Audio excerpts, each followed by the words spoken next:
Once upon a time, there lived a young woman named Joy. Joy was about 20 years old, with kind eyes that had seen too much pain and a smile she hardly ever showed. Her belly was round.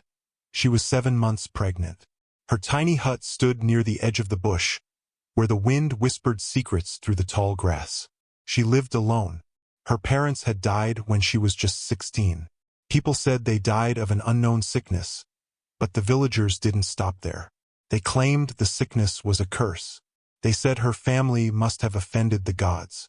And because of that, they treated Joy as if she carried the curse herself. When her parents' hut burned down after their burial, the villagers said it was a sign that the gods rejected her family. They banished her, forcing her to pack what little she owned and move to the outskirts of the village, a lonely place where no one ever came. At first, Joy cried every night. Her only comfort was the memory of her fiancé, Toby, who had promised to stand by her. But when the banishment happened, he couldn't take the pressure. The whispers from people, the shame, the fear of being cursed too. It was too much for him. One morning, he came to her hut and said softly, "Joy, I'm sorry. I can't do this anymore." That was the day her heart broke completely. Now, she lived by gathering firewood from the bush and selling it in the village market. With the little money she made, she bought gari or roasted corn to survive. Her hands were rough, her feet always dusty, but her spirit, though tired, refused to give up. That afternoon, the sky was bright and cloudless. Joy picked up her small cutlass and a rope basket and walked into the bush, humming softly to herself. The ground was still damp from the early morning dew, and she could smell wet leaves and earth. She bent down to pick fallen branches and tied them into bundles. Her back ached, but she continued. Her baby kicked softly, and she rubbed her stomach. "Don't worry, my child," she whispered. "One day, everything will be okay. Mama will make sure you never suffer the way I did." As she moved deeper into the forest, a strange sound reached her ears. A cry, weak but desperate. She froze. It wasn't an animal's cry. It sounded human. She listened again. The cry came once more, louder this time, and filled with fear. Curiosity and fear battled in her chest. What if it's a trap? She thought. What if it's someone in trouble? After a moment, she decided to check. Carefully, she followed the sound through the thick bushes until she saw something that made her heart stop. A man was tied to a tree, his hands bound tightly behind him. His shirt was torn, and his face was covered in bruises. He looked weak, like he hadn't eaten for days. "Please, help me," he cried when he saw her. Joy's eyes widened. "Who did this to you?" she asked, stepping closer. I don't know," the man gasped. "They covered my face. They left me here to die." Before Joy could say another word, a loud roar echoed through the forest. Her blood turned cold. From the corner of her eye, she saw movement. A lion, creeping slowly toward the man. For a second, her legs refused to move. Every instinct in her body screamed for her to run, to save herself and her unborn child. But when she looked at the man's terrified eyes, she knew she couldn't. "No," she whispered to herself. "I won't let you die." She grabbed a thick stick lying on the ground, her hands trembling. Her heart pounded so loudly she could hear it in her ears. "Hey!" she shouted, waving the stick. "Get away from him!" The lion stopped and stared at her, its golden eyes fierce and hungry. Joy shouted louder, waving her arms and striking the ground with the stick. The sound startled the lion, and after a few tense seconds, it turned and disappeared into the bushes. Joy's knees nearly gave out from fear, but she quickly ran to the man and started untying the ropes around his hands. "Are you okay?" she asked, breathing hard. The man looked at her as if she were an angel. You saved my life," he said weakly. "Thank you." "My name is Joy," she said softly. "You're safe now." He nodded. "I'm Jason," he replied, still catching his breath. "They kidnapped me. I don't even know where I am." She helped him stand, letting him lean on her shoulder. Together, they began the long walk back to her hut. The forest grew darker as the sun began to set, painting the sky orange and pink. By the time they reached her small hut, Jason could barely walk. Joy helped him sit on a wooden stool and brought him some Gary and water. "I don't have much," she said shyly. "But please eat something." Jason smiled weakly. "You've already done more than anyone ever has for me." "Thank you." He ate slowly, his hands still shaking. When he finished, Joy gave him a small mat to lie on. "You can rest here tonight," she said. "It's not much, but at least it's safe." As Jason lay down, he looked around the tiny hut. The cracked walls, the smoky lamp, the few clothes folded neatly in one corner. He could tell that this young woman lived a hard life, yet her heart was full of kindness. "Joy," he said softly, "you risked your life for a stranger. Why?" She smiled faintly. "Because if I had run, I would have hated myself forever. My parents used to say kindness is never wasted. Maybe they were right." Jason stared at her for a while, then whispered, "They were right. You saved me." That night, as the crickets sang outside, Joy lay on her mat beside the fire, unable to sleep. She kept thinking about the man she rescued. Who was he? Why was he kidnapped? And why did the kidnappers leave him there? She turned to look at him. He was fast asleep, breathing peacefully for the first time. She smiled. Maybe saving him wasn't an accident, she thought. Maybe fate brought him here. Her baby kicked again, and she placed a hand on her belly. "Maybe this is the beginning of something new for us," she whispered. Outside, the wind blew softly through the trees, and the moonlight slipped into the hut, bathing Joy's tired face in silver light. For the first time in a long while, she felt a tiny spark of hope, like the first light after a long, dark night. And as she drifted into sleep, she didn't know that the man she had saved would soon change her life forever. The morning light slipped through the cracks of Joy's hut, painting golden stripes across the floor. The air smelled of damp earth and smoke from her small cooking fire. Joy stirred awake, her back stiff from sleeping on the mat. She turned her head slightly. Jason was still sleeping soundly. His chest rose and fell in a slow rhythm, his face peaceful for the first time since she found him. Joy smiled a little. At least he's alive, she thought. She stood, brushed the dust from her wrapper, and stepped outside to wash her face in a small bowl of water. The coolness woke her completely. As she lifted her head, she saw the bush path stretching out into the morning haze. For once, she didn't feel completely alone. A few minutes later, she went back inside to check on Jason. He was awake now, sitting up and rubbing his neck. "Good morning," she greeted softly. He looked up, smiling. "Good morning, Joy. I can't believe I'm still alive. You saved me." She shrugged shyly. "You would have done the same if it were me." He chuckled. "Maybe, but not everyone has your courage." She handed him a small calabash of water. "Drink. You need your strength." He took a sip and sighed. "I need to find my way home. My father must be worried sick." Joy nodded slowly. "The nearest phone booth is in the village square," she said. "If we go there, maybe you can call your family." Jason reached into his pocket, then froze. His face fell. "My wallet's gone. They must have taken it. I don't even have a single naira to make a call." Joy frowned. "I don't have any money either," she said softly. "But we can gather firewood and sell it at the market. We'll make enough for your call." Jason blinked in surprise. "You'd do that for me?" She smiled faintly. "Why not? You're my guest. Besides, we can't just sit here waiting." Jason looked at her for a long moment, then nodded. "All right, let's do it." The sun was already high when they reached the edge of the forest. Jason, though still weak, insisted on helping. Joy laughed as he struggled to cut the branches. "You city people don't know how to work in the bush," she teased. He grinned, wiping sweat from his forehead. "You're right. I've never even held a machete before." "Then today is your first lesson," she said, smiling wider.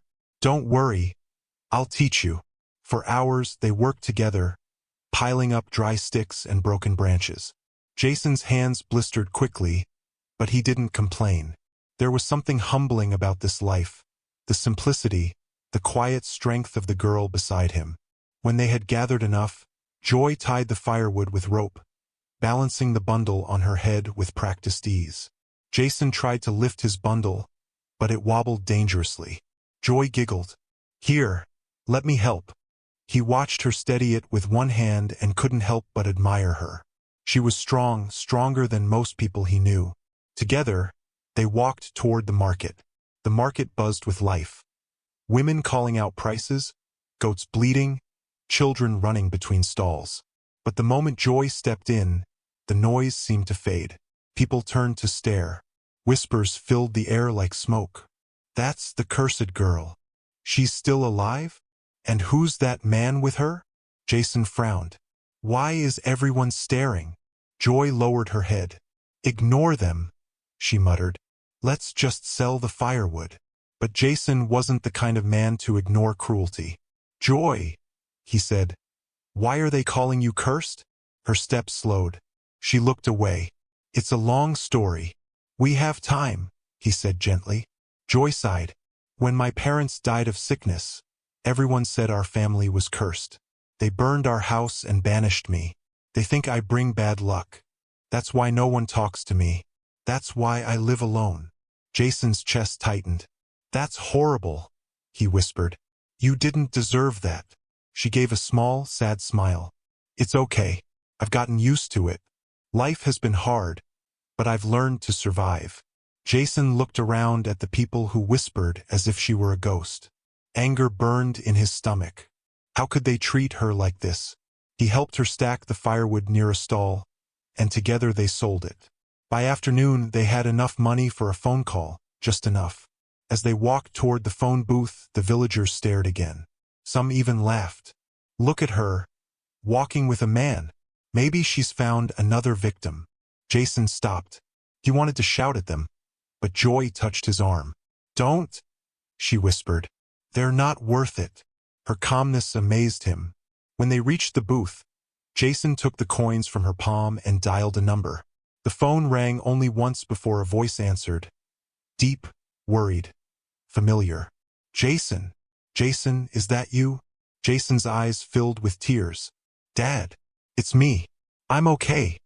"Where are you, son? We thought you were dead. I've searched everywhere. I don't even know where I am," Jason said, glancing at Joy. "A village called Umuoma. Dad, a girl saved my life. If not for her, I'd be gone." There was silence, then the sound of relief. "Hold on, son. I'm sending help right away. Don't move." Jason hung up, his hands shaking.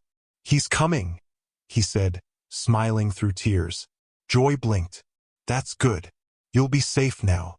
"You too," he said firmly. "You're coming with me." "What?" "No, I can't," she said quickly. "The city isn't for people like me. I don't belong there." Jason shook his head. "You saved my life, Joy. You deserve a new start. You don't belong here. Not in a place that treated you like this." Before she could argue, a loud rumbling sound filled the air. The villagers screamed and scattered. The ground trembled slightly. "What's happening?" Joy asked, eyes wide. Jason's smile grew. "That's my dad." A helicopter appeared in the sky, its blades cutting through the air like thunder. It circled once before landing right in the middle of the village square. The villagers had never seen such a thing before. They ran closer, covering their ears from the noise, their mouths hanging open. From the helicopter stepped a tall man in a suit, older, with silver hair and tears in his eyes. "Jason!" he shouted. "Dad!" Jason ran to him and they embraced tightly. Mr. Adelik held his son like he would never let go. "I thought I lost you," he said, voice breaking. Jason pointed toward Joy. "Dad, this is Joy. She's the one who saved me." Mr. Adelik turned to her, his eyes full of gratitude. He stepped forward and took her hands gently. "My dear, thank you. You saved my son's life. I owe you everything." Joy bowed her head shyly. "I only did what anyone would do, sir." "Not anyone," he said softly. "Only someone with a brave heart." The villagers whispered among themselves again, but this time their tone had changed. "Is that a helicopter?" She saved the rich man's son? So she's not cursed after all? Mr. Adelik turned to his son. Come, Jason. Let's go home. But Jason didn't move. He looked at Joy. She's coming with us. Joy froze. Jason. No, he said firmly. You're not staying here. There's nothing for you in this place. In the city, your baby will have a better life. Please, come with me. Mr. Adelik nodded in agreement. You'll be safe with us, my dear. Joy looked around at the villagers who had once mocked her, the same people who now watched with awe. Tears welled up in her eyes. She placed a hand on her belly. Maybe this is what destiny looks like, she whispered. Jason held out his hand. She took it. Together, they climbed into the helicopter. As the blades began to spin again, the villagers stepped back, shielding their faces from the dust. From above, Joy looked down at the only home she had ever known. The small huts, the dusty roads, the people who had called her cursed. Tears rolled down her cheeks, but this time they weren't from pain.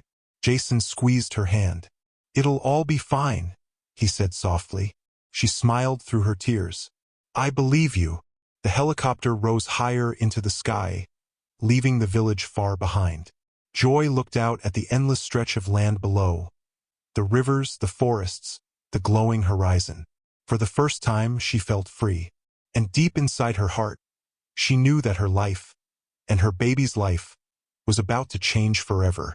The wind roared outside the helicopter as it soared above the clouds. Joy sat quietly beside Jason, clutching her small bag, the only thing she owned in the world. Below her, the village of Umuoma grew smaller and smaller until it disappeared completely. She had never flown before. Everything felt unreal. The sound of the spinning blades, the way her heart raced, the cold air brushing her cheeks. She looked out the window and gasped softly. The world below looked like a painting. Green forests, winding rivers, and golden fields stretching as far as her eyes could see. Jason smiled when he saw her amazement. You're safe now, he said gently. No one will ever call you cursed again. Joy turned to him, her eyes still wet. Thank you, Jason. You didn't have to do this. He shook his head. I had to. You saved me, Joy. You gave me a second chance at life. The least I can do is give you one too. She smiled shyly and looked back out the window. Her hand rested on her round belly. Maybe my baby will be born into a world that's kinder than the one I've known, she whispered to herself. Jason heard her and smiled quietly. It took nearly an hour before the helicopter began to descend. Joy peered through the window and gasped. Below them stretched a massive estate surrounded by tall fences, gardens, and a sparkling water fountain shaped like an angel. The main mansion looked like something out of a dream. White marble walls, shining glass windows, and a roof that seemed to touch the sky. When the helicopter landed, uniformed guards rushed forward. One opened the door for Mr. Adelik and Jason, bowing slightly. Another helped Joy out carefully. Joy's feet touched the ground and she froze. The compound was so big she could barely see the end of it. The air smelled of flowers and expensive perfume, and the driveway glittered with fancy cars. Cars she had only seen in magazines. Jason smiled when he noticed her shock. Welcome home, Joy. Home? She whispered. You mean, I'm going to live here? Mr. Adelik stepped forward and nodded warmly. Yes, my dear. You are part of this family now. You saved my son. That means you saved me too. You will lack nothing here. Tears filled Joy's eyes. For a moment, she couldn't speak. All her life, people had treated her like she was less than human. Now a man she had just met, one of the richest men in the city, was calling her family. Thank you, sir, she finally said, her voice trembling. Thank you so much. A young maid appeared and led Joy across a stone path to a smaller building near the main mansion. But smaller was hardly the word for it. The guest house was beautiful, wide glass doors, a private garden, and a sparkling chandelier hanging from the ceiling. Jason handed her a key. This will be your room from now on, he said, smiling. You can rest, shower, and join us for dinner later. I'll show you around afterward. Joy stepped inside slowly. Her eyes widened. The living room was bigger than her entire hut. There was a soft couch, white curtains, and paintings on the walls. She walked around touching everything: the polished table, the soft bed, the mirror that reflected her astonished face. She rubbed her belly gently. "We're going to be okay now," she whispered to her baby. "No more sleeping on cold floors. No more hunger." For the first time in years, she felt safe. After a warm shower, the first real shower she'd had in months, Joy changed into a simple dress one of the maids brought her. Her hair was tied neatly, and she looked at herself in the mirror again. She barely recognized the woman staring back. When she arrived at the dining room, Jason and his father were already seated. The table was long and decorated with candles, silver plates, and food she couldn't even name. "Come, sit," Mr. Heir said kindly. Joy sat carefully, afraid she might touch something wrong. Jason smiled reassuringly at her. As they ate, Jason began to tell his father everything. How he had been driving home from work when his car was stopped by armed men. How they took him deep into the bush, tied him to a tree, and left him to die. "If not for Joy," Jason said, looking at her, "I wouldn't be sitting here today. She fought off a lion, Dad." "A lion?" Mr. Heir's eyes widened. "A lion?" Joy blushed, looking down. "It was more scared than I was, sir," she said softly. Mr. Heir chuckled and shook his head. "You are truly brave, my dear. From today, this is your home. You will be treated with respect here." "Thank you, sir," she whispered. After dinner, Jason offered to show her around the mansion. They walked through grand hallways lined with paintings and soft lights. She saw rooms with chandeliers, a swimming pool that sparkled like diamonds, a small library filled with books, and a garden that smelled like heaven. By the time they returned to the guest house, Joy was speechless. "I hope you like it here," Jason said. "I don't even have words," she admitted. "This place feels like something out of a dream." Jason smiled. "Then sleep and dream some more," he said. "Tomorrow I'll take you to my company. You'll work with me as my assistant, someone I can trust." Joy's eyes widened. "Me? Work with you? But I've never worked in an office before." "You'll learn," he said kindly. "You're smart, and you're stronger than you know." She smiled shyly. "Thank you, Jason, for everything." He hesitated for a moment, then said softly, "You don't have to thank me, Joy. You saved me first." He wished her good night and left. That night, Joy lay on the soft bed staring at the ceiling. For years, she had fallen asleep hungry and afraid. Now she lay surrounded by warmth and quiet. The soft hum of the air conditioner was the only sound. She turned on her side, whispering to her baby, "See? I told you we'd be fine." Her eyelids grew heavy, and for the first time in a long while, Joy drifted into a deep, peaceful sleep. The next morning, sunlight poured through her window. She woke slowly, half expecting to find herself back in her small hut. But when she saw the smooth sheets, the shining floor, and the soft curtains fluttering in the breeze, she smiled. It was real. After breakfast, Jason came to pick her up. He was dressed neatly in a navy blue suit, looking confident and calm. "Ready for your first day?" he asked. Joy nodded nervously. "I hope I don't make mistakes." Jason smiled. "You'll be fine. Just follow my lead." They climbed into a sleek black SUV. The seats were soft, and the car smelled like leather. Joy had never ridden in a car this luxurious before. She looked out the window, her eyes wide as they drove through the busy streets of Lagos. Tall buildings, shining billboards, and people in fancy clothes filled her view. It was another world entirely, loud, bright, alive. When they arrived at the company, Joy couldn't believe her eyes.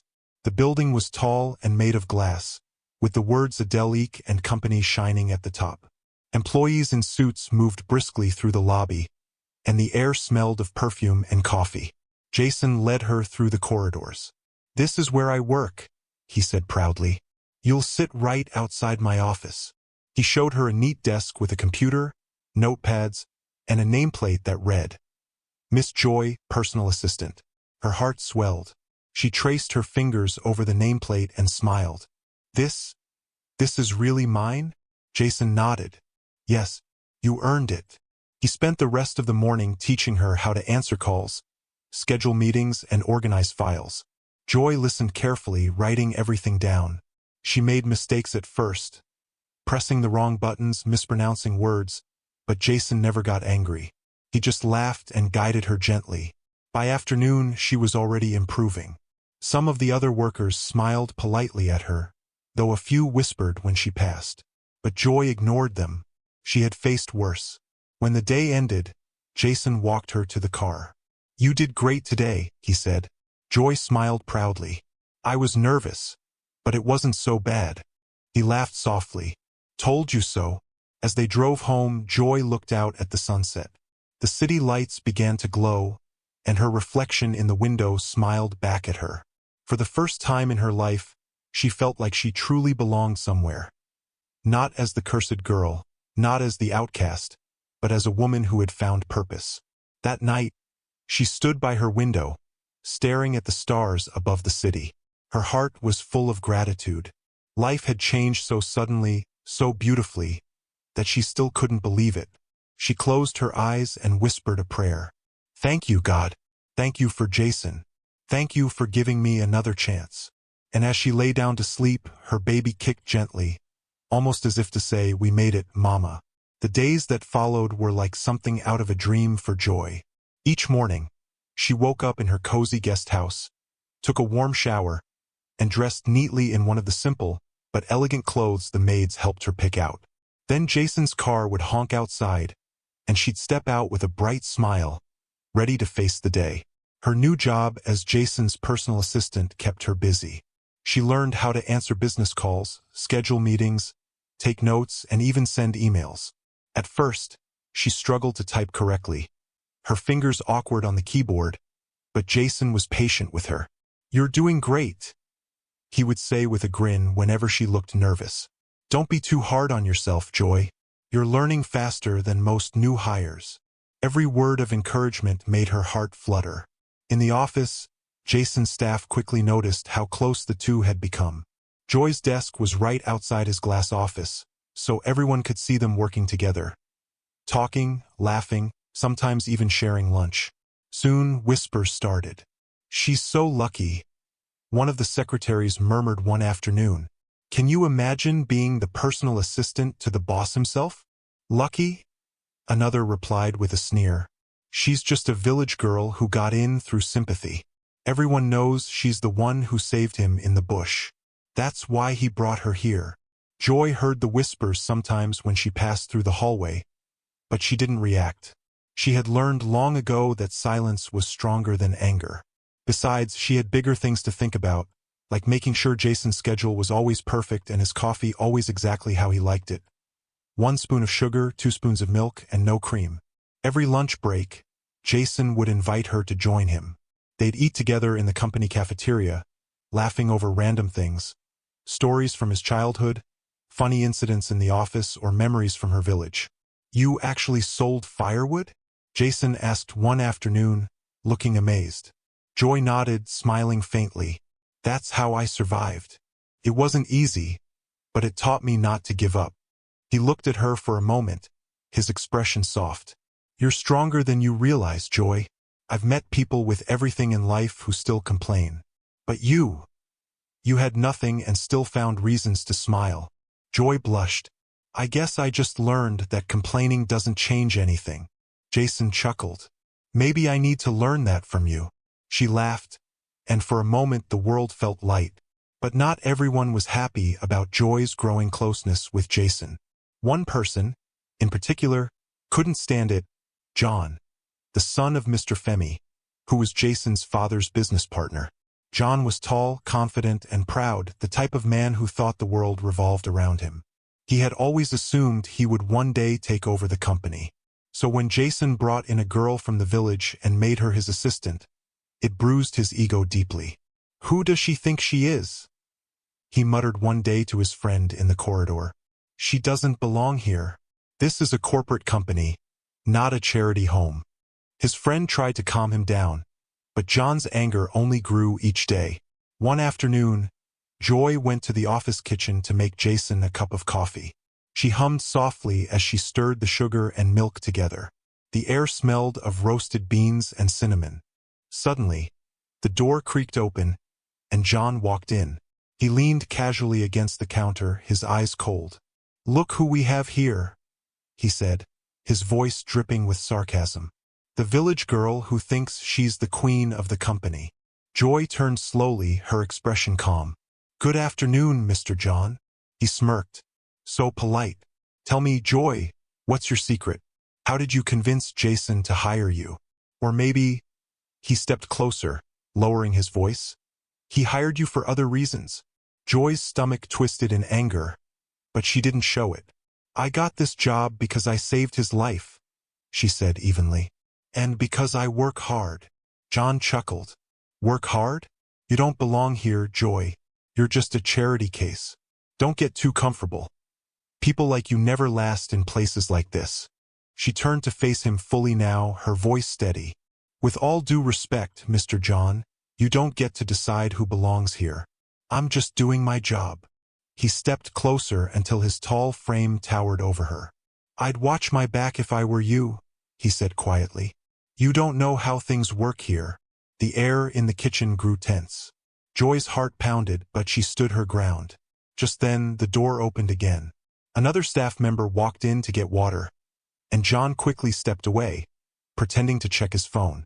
Joy ignored him, finished preparing the coffee, and walked out calmly, her head held high. When she entered Jason's office, he noticed her quietness immediately. "Everything okay?" he asked, taking the coffee from her. She hesitated for a moment before nodding, but Jason could see something was wrong. "Joy," he said gently, "you know you can talk to me, right?" She sighed softly and told him what had happened in the kitchen. Every word, every insult. Jason's eyes darkened. "He said that to you?" She nodded. "Please don't do anything rash. I don't want any trouble." Jason leaned back, his jaw tightening. He crossed a line. "I'll handle it." The next day, Jason called John into his office. The conversation was short but intense. "Stay away from Joy," Jason said firmly. "She works here because she's capable and because I trust her. If I hear you've harassed her again, I'll make sure you're suspended." John forced a fake smile. "Of course, Jason. I didn't mean anything by it." But inside he was furious. That evening, as the office lights dimmed, Joy packed her bag and waited for Jason. They often left together, sharing quiet drives home filled with laughter and music. As they stepped outside, the city lights flickered across the glass windows, painting the night with gold. "Are you sure you're okay?" Jason asked again. Joy smiled softly. "I'm fine now. Thank you for standing up for me." He looked at her for a moment, then said quietly, "You don't ever have to face anything alone again." Her heart skipped. "Thank you," she whispered. They stood there for a moment, just watching the city together. Two souls from different worlds, somehow finding comfort in each other's company. Over the next few weeks, things began to feel normal again. Joy threw herself into her work, and Jason continued to support her. They became a strong team, efficient, focused, and inseparable. On Fridays, they'd sometimes stop by a nearby park after work. They'd sit by the fountain, share ice cream, and talk about everything. Life, dreams, and even the future. "Do you ever miss the village?" Jason asked one evening. Joy smiled faintly. "Sometimes. But then I remember how lonely I was there, and I'm grateful to be here instead." He nodded. "I'm grateful too," he said quietly. "Because if you hadn't been there that day, I wouldn't be alive." Their eyes met, and for a moment the world went still. Joy felt her chest tighten, a warm flutter spreading inside her. But she quickly looked away, her cheeks pink. "You should rest more, Jason. You work too much," she said, trying to change the topic. He laughed softly. "Only if you promise to take care of yourself too." She smiled. "Deal." That night, as she sat by her window at the guest house, Joy thought about everything that had happened. The whispers, John's threats, Jason's kindness. Life in the city wasn't easy, but it was teaching her something new. how to be strong without losing her heart. She looked up at the stars and whispered, "Thank you, God, for giving me courage, and for sending someone who sees me for who I am." Her baby kicked gently and she smiled. "We're doing okay, aren't we?" she whispered to her belly. "We're finally okay." The city was quiet that night. A cool breeze swept through the mansion, carrying the soft scent of roses from the garden below. The stars glimmered faintly above, and the moonlight washed the balcony in silver. Joy stood by the railing, staring out at the endless lights of Lagos. From up here, the world looked peaceful, almost unreal. She wrapped her arms around herself, feeling the gentle weight of her growing belly. It had been a long day at work, but her mind was too full to sleep. Behind her, the glass door slid open. "You're still awake," Jason said softly, stepping out with 2 mugs of warm milk.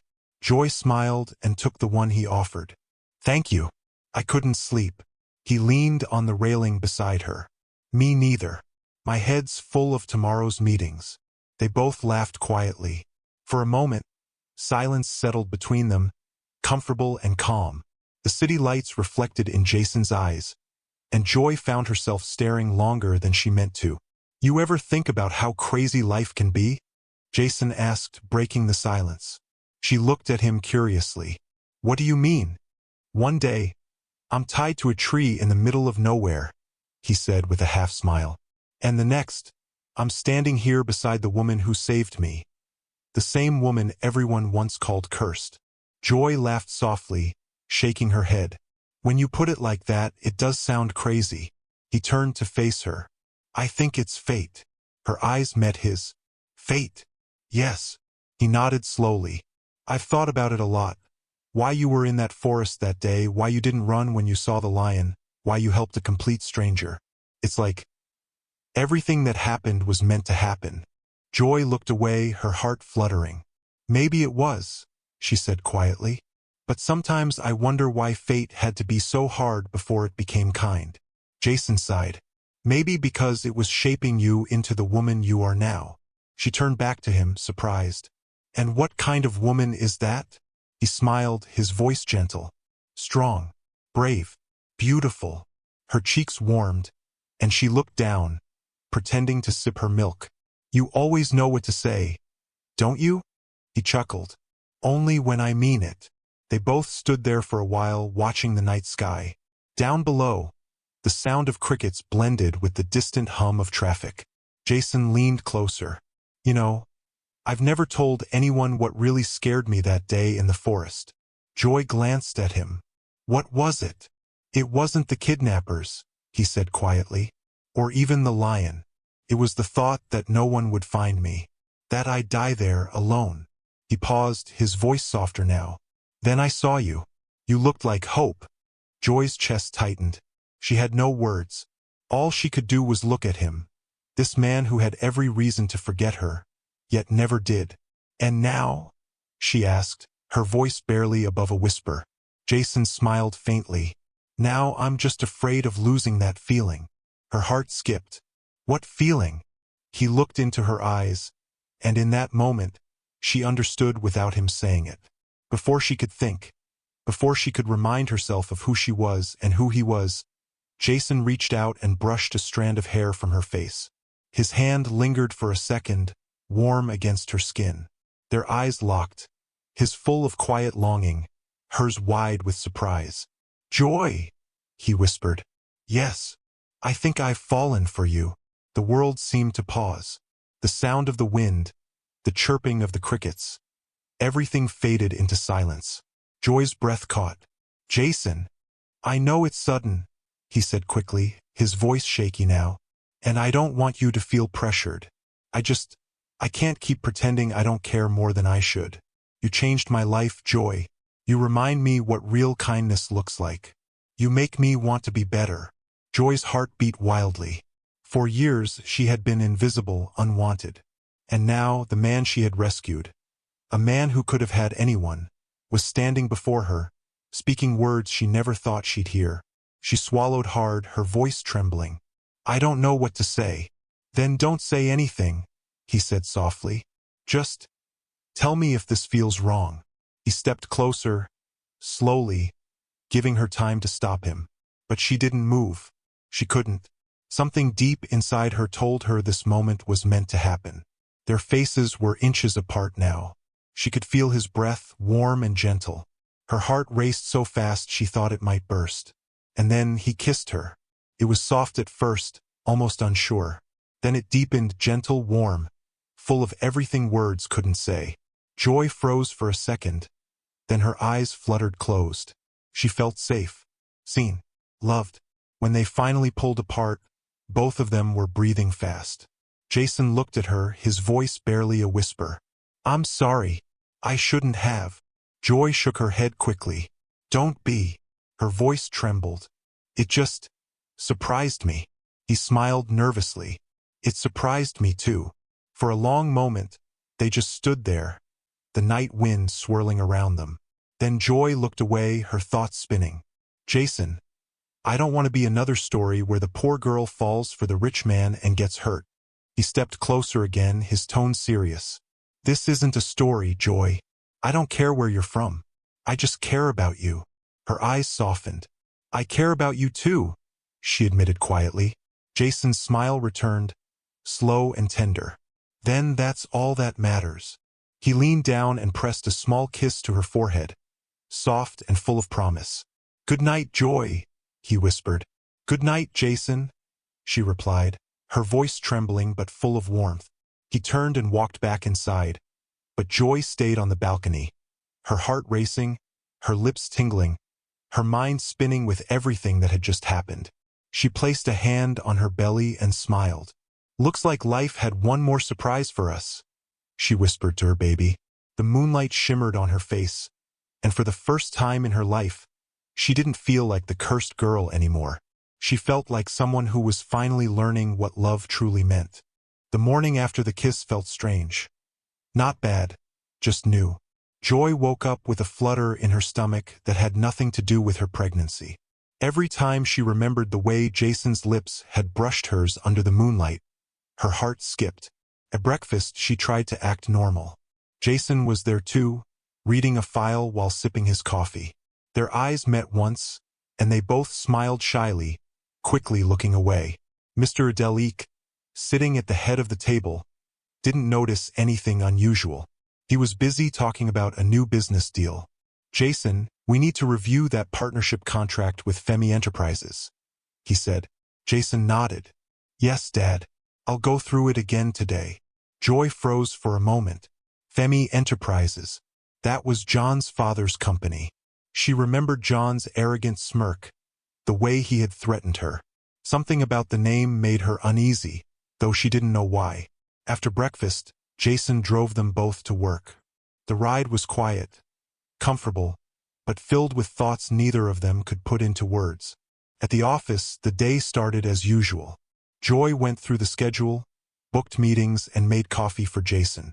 He smiled when she brought it in, their fingers brushing slightly as she handed him the cup. But beneath the peaceful rhythm of work, something darker was brewing. Around evening, when most of the staff had gone home, Jason stayed behind to finish an urgent report. "You can head home, Joy," he said gently. "It's getting late." She shook her head. "I'll stay. You shouldn't work alone." He smiled softly. "You're too good to me. Someone has to make sure you eat," she teased, heading toward the office kitchen. The hallway was quiet. The only sounds were her footsteps and the distant hum of the air conditioner. As she walked past John's office, she noticed the door was slightly open, light spilling through the crack. She hesitated. Part of her wanted to ignore it. After all, she didn't want another confrontation. But then she heard a voice. "Dad, we can't wait any longer," John was saying. Joy froze. She moved closer, careful not to make a sound. On the speakerphone, she heard an older man's voice, deep and cold. "We should have finished the job months ago. That boy was supposed to die in that forest. How did your men fail?" Her blood ran cold. "The forest?" She pressed her back to the wall, her heart pounding. John hissed. "I don't know. Someone interfered, some village girl. But we can't make the same mistake twice. We'll hire someone else to take him out quietly. No one will ever suspect us." Joy's hands flew to her mouth to stop a gasp. They were talking about Jason. Her knees trembled. She listened harder, tears stinging her eyes. The older man continued, "Do it soon. If Adelique finds out we tried to get rid of his son, we're finished. I want everything to look like an accident this time." "I understand," John said. "I'll handle it." Joy couldn't take it anymore. She turned and hurried down the hallway, her heart racing like thunder. By the time she reached Jason's office, she was breathless. He looked up, startled. "Joy? What's wrong?" She closed the door quickly and leaned against it. "Jason, I heard something." He stood. "What happened?" She swallowed hard, trying to steady her voice. "It's John. I was passing by his office. He was on the phone with his father. They were talking about you. Jason, they were the ones who kidnapped you." Jason blinked, stunned. "What?" "I heard it clearly. They said they meant to kill you in the forest. They're planning to try again soon." For a moment, Jason just stared at her, trying to process it. Then his expression hardened. "We need to leave. Now." He grabbed his car keys and her hand, pulling her toward the elevator. "But what about your father?" Joy asked as they hurried out. "We'll tell him everything when we get home," he said firmly. "It's safer there." The drive home felt endless. The roads blurred past, and the only sound was the steady beat of Jason's fingers against the steering wheel. Joy sat beside him, trembling. "Are you sure about what you heard?" he asked quietly. "Yes," she said, tears spilling down her cheeks. "I wish I wasn't, but I am." Jason's jaw tightened. "I trusted John's father. They've worked with us for years. How could they do this?" "Because greed doesn't care about friendship," Joy said softly. He glanced at her, a mix of anger and gratitude in his eyes. "You just saved my life again, Joy." When they reached the mansion, Mr. Adelique was still in his study, going through files. He looked up in surprise as they burst in. "Jason? Joy? What's going on?" Jason didn't waste time. He told him everything, the phone call, the plan, the truth about the kidnapping. Mr. Adelique's face paled. For a moment he said nothing. Then he slammed his hand on the desk. "Those traitors! I trusted that man with everything." Joy stepped forward. "Sir, please don't panic. Jason's safe now. But we have to act fast before they try anything again." Mr. Adelique nodded, breathing heavily. "You're right. I'll call Inspector Collins first thing in the morning." "No, Dad," Jason said quickly. "Call him now." Within an hour, police vehicles arrived quietly at the mansion. Inspector Collins, a tall man with sharp eyes, took their statements carefully. "So you overheard them discussing another attempt?" he asked Joy. "Yes, sir," she replied. "They mentioned hiring another man to finish what they started." The inspector nodded. "We'll handle this discreetly. I'll have my team set up surveillance in John's office tomorrow. If what you say is true, we'll get all the proof we need." Jason turned to Joy, his eyes soft. "You've saved me twice now. I don't even know how to thank you." She smiled faintly, her voice low. "Just stay safe. That's thanks enough." The next morning, Inspector Collins and his team went to the office early. They installed hidden cameras and recording devices in John's office and car. Jason went about his day as usual, pretending nothing had happened. Joy did too, though every sound made her flinch. By afternoon, the inspector called. "We've got it," he said. "They're caught. John just confirmed the plan on the phone with his father. We have full audio." Jason let out a long breath of relief. Thank God. Within hours, John and Mr. Femi were arrested. The news spread quickly through the company. The partnership dissolved overnight, and everyone whispered about how the Adelique family had narrowly escaped betrayal. When Jason came home that evening, Joy was sitting on the couch, her hands clasped tightly. He smiled softly as he walked over. "It's over," he said. "They confessed everything." Tears filled her eyes. "I can't believe it." He sat beside her, gently taking her hand. "You were so brave, Joy. I don't know what I'd do without you." She smiled faintly. "You'd probably still be alive, but a little less safe," she joked softly. He laughed, then grew quiet. "No, Joy. I mean it. You're more than just my assistant. You're my miracle." Her cheeks warmed, and she looked down, smiling. "Maybe I was just meant to be there for you." He leaned closer. "And I'll always be here for you too." Their hands intertwined, warm and steady. Two hearts bound by fate, no longer broken by fear. Outside, the night was calm again, and for the first time in a long time Joy felt peace.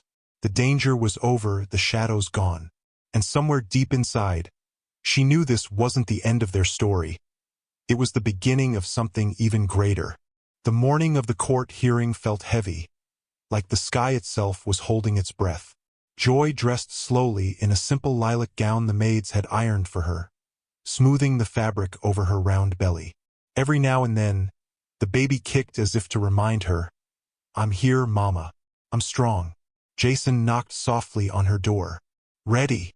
She turned and smiled. "As I'll ever be." They rode to the courthouse with Mr. Adelik in quiet focus. Lagos traffic crawled, horns blared, but inside the car there was a steady calm. Jason's hand in hers, warm and reassuring. When they reached the tall gray building, cameras flashed and people whispered, "That's the Adelik heir. That's the girl who saved him." Joy tried not to look at anyone. She kept her chin lifted and walked beside the men who had chosen her as family. Inside, the courtroom was cool and serious. The judge's bench loomed at the front. The polished wooden seats were filled with curious faces. John sat in the defendant's box, his proud jaw clenched, and beside him, his father. When their eyes met Joy's, something in her chest tightened. Not fear. Not anymore. Just a quiet sadness for people who let greed make them small. The prosecutor presented the evidence first. Clear audio recordings, bank transfers to hired men, messages that spelled out a plan made in shadows. Inspector Collins sat near the front, his expression steady. Every detail confirmed what Joy had overheard in the corridor. When they called her to testify, Joy stood, heart thumping. She walked to the witness stand, placed her hand on the Bible, and promised to tell the truth. Jason's eyes followed her, full of pride and tenderness. "Miss Joy," the prosecutor asked gently, "can you tell the court, in your own words, what you heard that night outside Mr. John Femi's office?" Joy swallowed, breathed in, and spoke. Her voice didn't shake. She told them about the open door, the speakerphone, the cold way the men had discussed finishing the job, and how they had mentioned the forest like it was just a detail, not the place where a life could end. She described the fear in her body, then the choice to run, not away but toward the one person who needed to know. When she finished, the courtroom was very quiet. The defense tried to twist her words. "You're a village girl," the lawyer said slickly.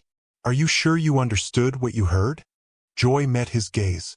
"I'm a woman who has survived things you only see in movies. I know what I heard, and the recordings prove it."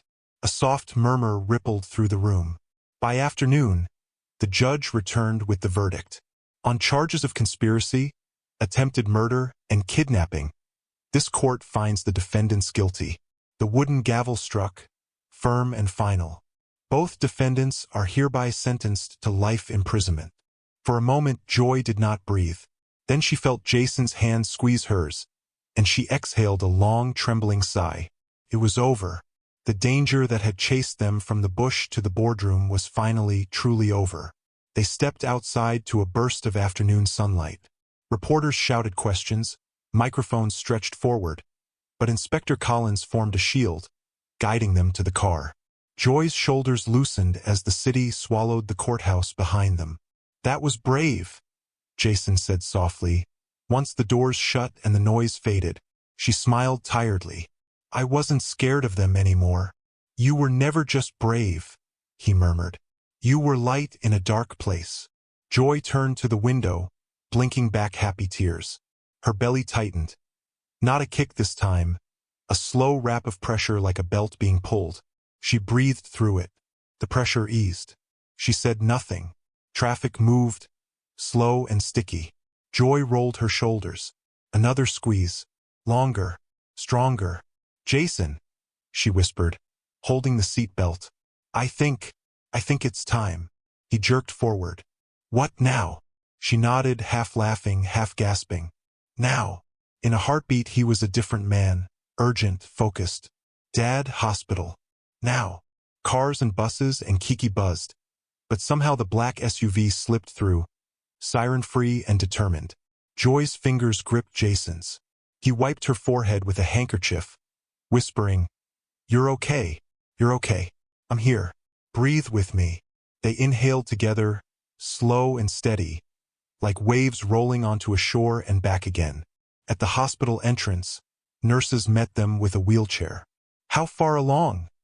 one called, already checking her pulse. 39 weeks, Joy managed, then winced as another contraction climbed and broke. "Let's go." Maternity ward, the nurse shouted. They rolled her through pale corridors and into a bright delivery room. The air smelled clean and sharp. Nurses buzzed like angels in sneakers. A midwife introduced herself. "I'm Nurse Kelechi, I've got you," and placed a cool palm on Joy's belly. "Baby's eager. We'll meet her soon." Her? Joy blinked. No one had told her the gender. For a second, the fear melted into wonder. A daughter. Jason stood at her side in hospital scrubs they'd thrown at him, his hairnet slightly crooked. He looked both terrified and in awe.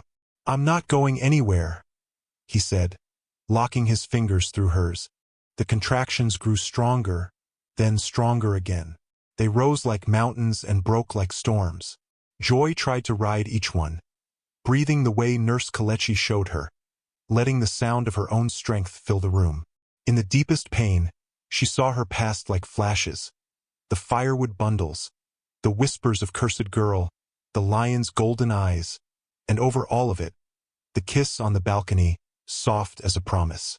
She wasn't alone. Not anymore. "You're doing beautifully," the nurse said. "One more, Mama. Push with your breath." Joy gathered everything she had. Every prayer, every broken piece she'd picked up and made into a life, and pushed. The room became a single note. The pain peaked and then lifted. A cry split the air.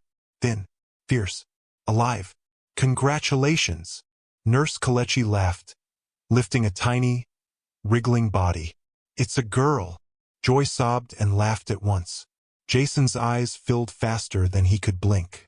The nurse placed the baby on Joy's chest, and time stopped. Warm, damp, perfect. The little girl's fist opened and closed against Joy's skin, searching and finding, as if she knew exactly where she belonged. "Hi," Joy whispered, tears running freely. "Hi, my love." Jason kissed Joy's forehead, then the tiny cap of the baby's head. You're both miracles."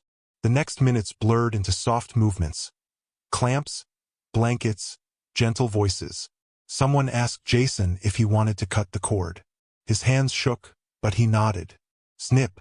The thin line that had tied inside and outside together became two lives in one room. When they wheeled Joy to the postnatal ward, evening had fallen. The window showed a slice of Lego sky painted in peach and violet. On her bed, propped by pillows, Joy cradled the baby, who now slept with a tiny pout, dark lashes touching soft cheeks. Mr. Adelique slipped in quietly, a bouquet of small white flowers in hand. The sight of Joy with the baby made him stop. His mouth trembled before he smiled. "My dear," he said softly, "you've brought joy to us all, and now another joy." Joy laughed weakly. "Not another joy," she said, stroking the baby's cheek. "Her name is Amara." She looked up. "It means grace, because that's what saved us." "Amara," he repeated, tasting the name. "Welcome, little one." He bent and kissed the baby's hand, then wiped his eyes like he'd only had dust in them. "Your grandmother would have loved you," he whispered, half to himself. Jason sat at the edge of the bed, hands folded as if he were praying. "I know I'm not her biological father," he said carefully, eyes on the baby. "But I want you both to know, I'm here for every diaper, every midnight cry, every first step, every school play. I'm not leaving. Not today, not any day." Joy looked at him, the kind of look that pours straight from the heart and says 100 thank yous at once. "We know," she said, We feel it. A nurse came in with forms. Birth certificate details, she chirped. Mother's name. Joy. She paused, then smiled. Joy Nkemdalai. It felt good to say her full name, the one she hadn't spoken proudly in years. And father? The nurse asked gently. Joy and Jason exchanged a look. There was no awkwardness, only honesty and tenderness. List me as guardian for now, Jason said, and we'll begin the legal process for adoption as Joy wishes. He glanced at Joy. With your consent. At your pace. Joy nodded, relief blooming. Thank you for asking. For not rushing my story. The nurse smiled, understanding more than she said. All right, guardian Jason. Mama Joy. Baby Amara. She wrote quickly, then slipped out. Night deepened. The ward hummed softly. A distant lullaby, a cart's wheels on tile, the whisper of curtains. Outside, the city kept moving, but inside their room, time learned to slow down and listen to the tiny sounds of a brand new life. The squeak of a yawn, the hiccup of a breath. Jason dozed briefly in the visitor's chair, then woke to the softest sound. Joy humming an old village tune. He opened his eyes to see mother and child, foreheads nearly touching. The baby's fist curled around Joy's finger like a promise. Tell me something, Joy said quietly, eyes still on Amara. When you look at her, what do you feel? Jason took a second before answering. Like the day I thought my life was over, and the sun rose anyway. Joy smiled at that. Me too. He shifted closer. I know today was heavy, court verdict, everything. But when she cried and you held her, it felt like the weight rolled off and turned into light. Joy giggled, tired but happy. You're getting good at poetry, Mr. Adelik. I had the best teacher, he said, tapping his chest. Life. And you. A soft knock sounded. A hospital chaplain peeked in, asked if they wanted a brief prayer for the baby. They nodded, and he stepped in, words gentle and warm, blessing the child, the mother, the home she would go to. When he left, the room felt somehow fuller, like it had been wrapped in a kindness that would stay. Later, when the nurses took Amara for a quick check, Joy leaned her head on Jason's shoulder. The ache in her body pulsed, but it felt like a good ache, the kind that comes after winning a race you thought you couldn't finish. Do you think she'll ever hear the things they used to say about me? She asked softly. She'll hear what we tell her, Jason replied. And we'll tell her the truth. That her mother was brave and kind and stronger than any lie. Joy closed her eyes, a tear slipping free. That's the story I want for her. He squeezed her hand. That's the story we'll write. When the nurse returned Amara, swaddled like a tiny sunrise, Joy took her back with a grateful sigh. The baby scrunched her face, then relaxed against her mother's heartbeat. Jason reached a finger toward her. Amara's small hand wrapped around it with surprising grip. Strong, he whispered. Just like her mama. Joy looked at the two of them, her daughter, the man who had become her home, and something settled inside her, deep and sure. The fear that had followed her from the village, through the forest, into the city, finally loosened its last knot and fell away. Outside, the city lights blinked like distant stars. Inside, a new light had been born, soft, steady, and theirs. Welcome to the world, Amara, Joy whispered. We've been waiting for you. Months passed, and the mansion that once felt like a stranger's palace had slowly become a home filled with laughter. Baby Amara grew fast. Chubby cheeks, curious eyes, and a giggle that could melt anyone's heart. Every morning, Joy would walk into the garden with her daughter in her arms. The flowers bloomed brighter now. The air smelled sweeter. Sometimes Jason would join them before work, still in his crisp shirts, bending down to kiss Amara's tiny hand before kissing Joy's forehead. Their love had grown quietly but deeply, like roots beneath the earth, unseen but strong. One Saturday afternoon, the house buzzed with soft music. Mr. Adelik sat on the porch, bouncing Amara on his knee and telling her stories in Yoruba while she cooed and reached for his beard. Joy stood nearby, smiling. You've brought life back to this house, my dear, the old man said, his voice warm. Jason is happier than I've ever seen him. Joy's heart glowed. He makes me happy too, sir. I never thought I'd find peace like this again. Mr. Adel-Eek chuckled. Peace? My dear, love is even more powerful than peace. Love gives meaning to peace. She smiled, her eyes glistening. That evening, Jason asked her to meet him in the garden after dinner. The night air was soft, carrying the scent of hibiscus and rain. The garden lights twinkled like a field of stars. Joy walked down the stone path in a simple cream dress, her hair tied up neatly. Jason stood by the fountain, dressed in a black suit, his expression tender but nervous. When she approached, he smiled, and suddenly, she realized something was different. Rose petals scattered along the path. Candles flickered around the fountain. Jason? She whispered, heart racing. He took a deep breath. Joy, the first time I saw you, you were standing in front of a lion. She laughed softly, shaking her head. That's not the most romantic memory to start with. He smiled. But it's the truth. You faced fear head-on when everyone else would have run. Since that day, you've changed my life. Saved it, rebuilt it, filled it with love. You taught me what strength and kindness really look like. Joy's eyes glistened.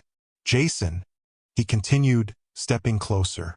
You brought me back to life, Joy, and I want to spend the rest of my life giving you back everything you've given me.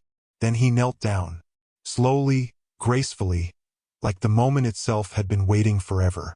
In his hand was a small velvet box. Inside sparkled a simple gold ring with a tiny diamond that caught the candlelight. Joy gasped, her hands flying to her mouth. Joy Nkemdalai, Jason said softly, voice trembling with emotion. Will you marry me? For a heartbeat, the world stood still. The only sound was the gentle splash of the fountain and the thud of her racing heart.